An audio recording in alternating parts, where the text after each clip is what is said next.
Hey guys, I quickly wanted to talk about anoxic brain injury, but before I do that, I wanted to establish a few basic principles. So if you remember Latin, either if you took it in high school or college, an means without, oxia means oxygen. So anoxic brain injury means brain injury or brain damage as a result of not getting enough oxygen. Another basic principle I'd like to establish is that basically all the organs in our body kind of talk to each other. They're either directly connected by proximity, as say for example the heart and the lungs, or they talk to each other through hormonal signaling. Say for example the liver and the kidneys. If the liver is not doing good, it can talk to the kidneys and say, hey, things are not going well, we should all go on strike. That syndrome is called hepatorenal syndrome, but that's another topic for another day.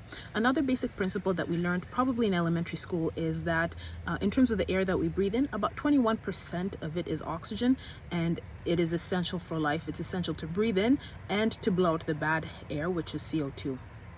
So going back to anoxic brain injury. Anoxic brain injury can be caused by damage to the lungs directly through an infection such as pneumonia, COVID, ARDS, or even a severe asthma or COPD exacerbation where you can't breathe in enough oxygen or good air.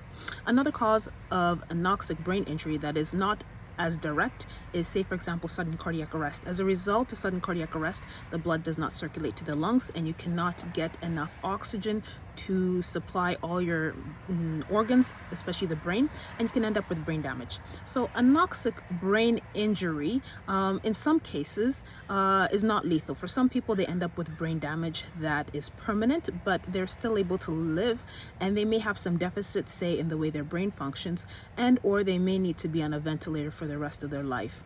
For other people, the damage is so severe that the way their brain function is not compatible with life.